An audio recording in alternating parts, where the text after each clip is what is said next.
Hey sweeties, how are you doing? Welcome to Naya. Same, if this is your first time of coming across this channel, sweetheart, kindly smash the subscribe button and turn on the notification so you get notified each time I upload. And please give this video a thumb up.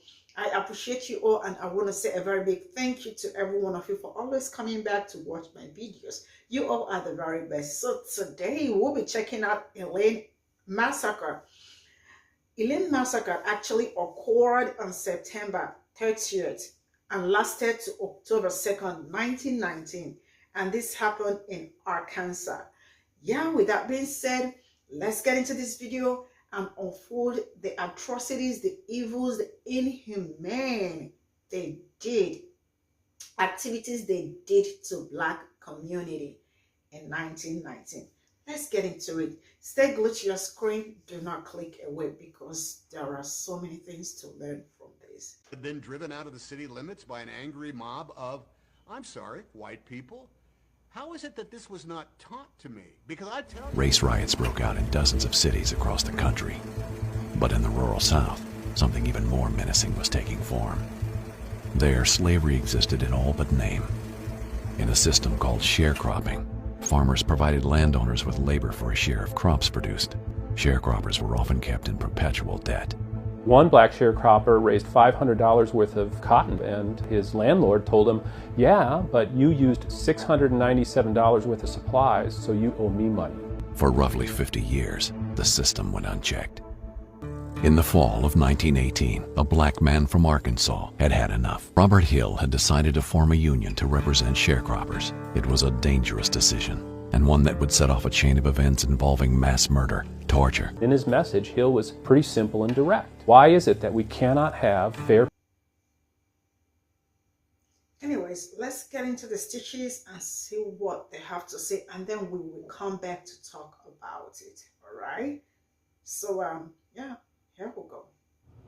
The horrific conditions of tenant farming in the late 1890s and early 1900s in Arkansas would eventually lead to what is now known as one of the bloodiest racial conflicts in Arkansas history and potentially one of the bloodiest conflicts in the history of the United States.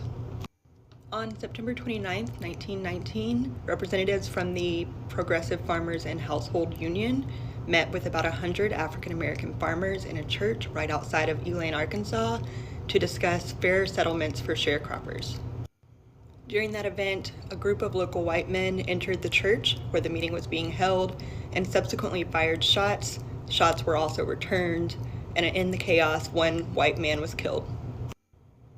Rumors of a supposed black insurrection quickly spread, and Arkansas Governor Charles Breaux called for troops to march into this community and, quote, shoot and kill any black person who refused to surrender immediately.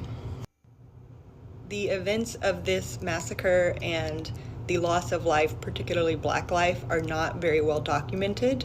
However, these Arkansas historians and authors state that in the end, 5 white men were killed, and estimates of 20 to an even more atrocious 857 black people were killed. Afterward, 122 black men would face charges of insurrection, conspiracy, or murder, and 12 men, who would become known as the Elaine 12, were charged by an all-white jury as accomplices to murder and sentenced to death by electric chair. Their names were Albert Giles, Alfred Banks, Ed Coleman, Joe Fox, Paul Hall, Ed Hicks, Frank Hicks, Joe Knox, John Martin, Frank Moore, Ed Ware, and William Wordlaw.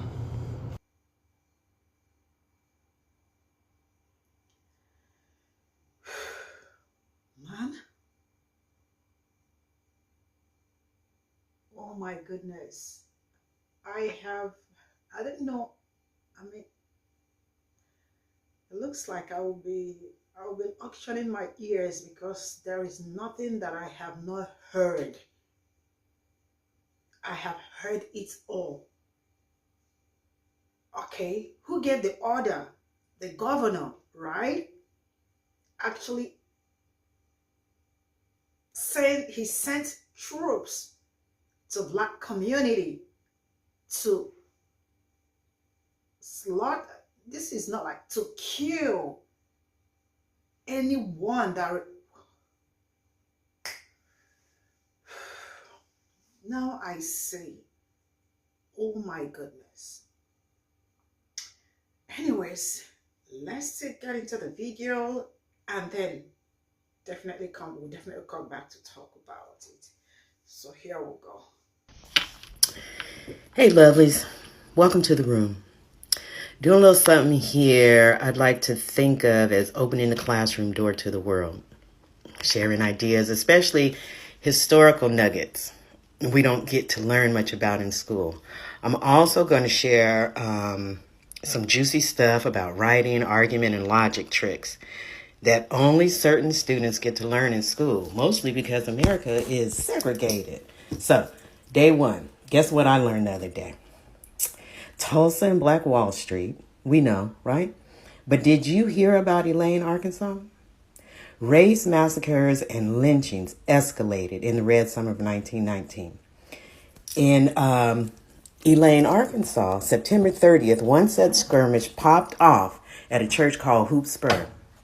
A meeting that was organized by black tenant farmers of sharecroppers was attacked, and one white man died. What followed was hysteria. Newspapers, the state guard, the governor, everyone joined together to shut down what they tried to call a black rebellion. What ended up happening was, some estimates say at least 200, but some estimate as high as 500 black folks died, indiscriminately killed, men, women, children. The Elaine riot is noted as one of the worst lynching campaigns in United States history, and not many of us know about it. And what we must pay attention to is that it's not only race that is the issue, it's race joined with labor.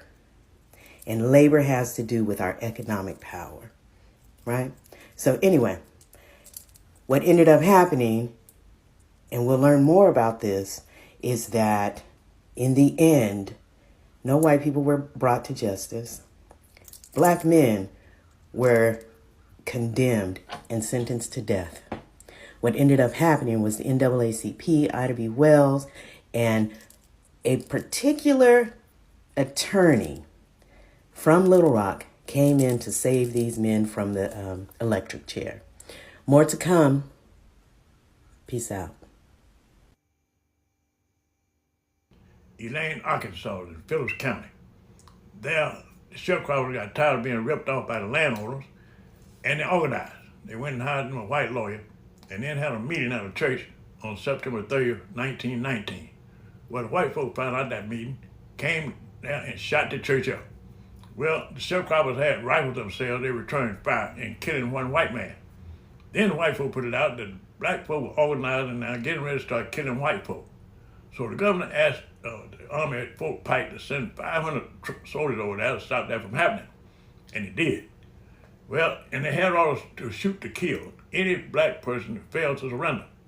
They took it further than that. They started killing any black person they saw.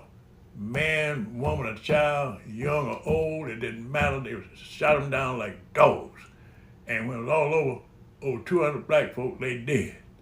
Another massacre. A massacre. Have you ever heard of the Elaine massacre? It's a not very talked about piece of history, but it deserves to be examined. The basic story goes like this. A group of black farmers, finding out that they were earning pennies to the dollar that their white counterparts were earning, organized themselves so they could earn a fair wage. They all gathered together to discuss the problem. However, local white farmers, seeing this massive gathering of black folk, feared it would be a race war and mustered up a group of their own to approach the situation. According to official records, nobody knows what happened or who shot first, of course, but the resulting meetings ended with bloodshed, causing the massive amount of black people to retreat.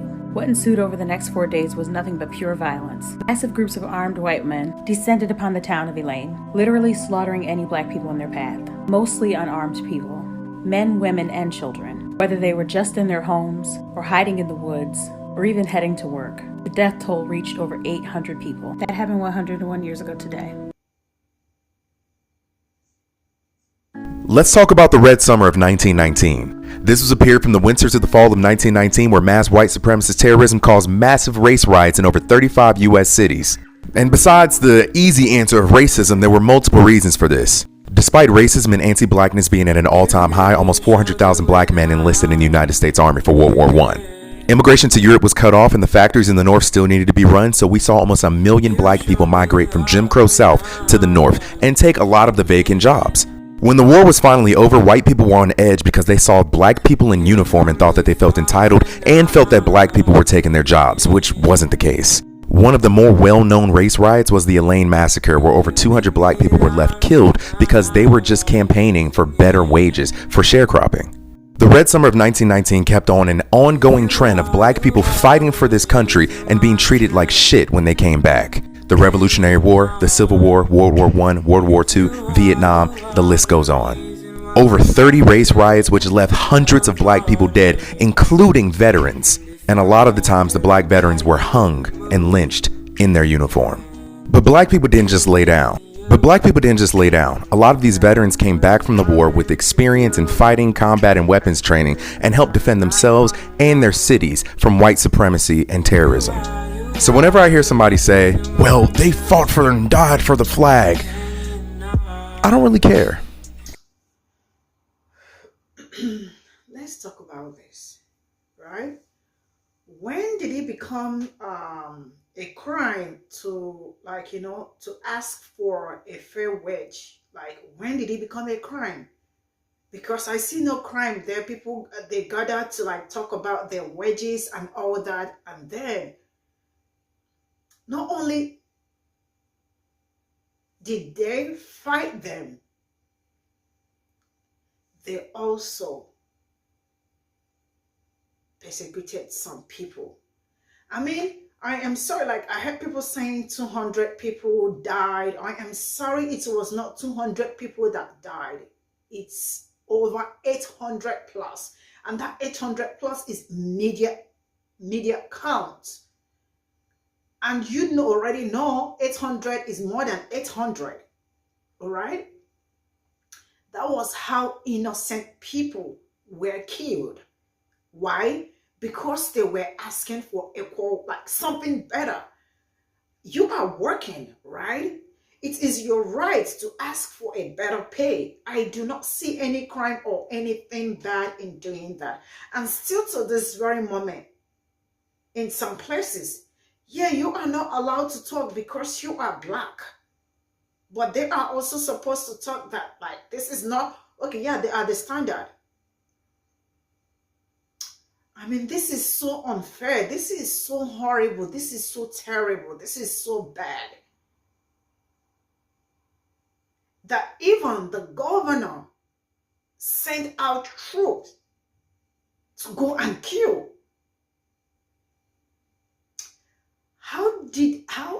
The hatred is so much because I see nothing that will make a human being to, what? The hatred is just obvious, it's so much. This is jealousy because I don't see something there is nothing more than this. It is jealousy and it is people being evil because somebody with conscience will not wake up to want to take another person's life. They actually feel that we don't feel, they think that black people don't feel pain. Or what? Just one white person died and there was shooting, right? To tell you black people did not even, I know black people will not start shooting. It was actually them that shot. And then a white man died, right? And black people had to be the one to pay for just one person, 800 persons paid for just, man, oh my world. Now I understand, it is good to educate yourself. If you don't educate yourself, you won't understand some people's plight. And when you do not understand some people's plight, you might say what you don't understand. But I now understand. I see why. I see through everything. Anyways, this is where I am gonna call it a day. Enlighten me more about this. Let's talk about it in the comment section. See you all in my next video. Bye for now.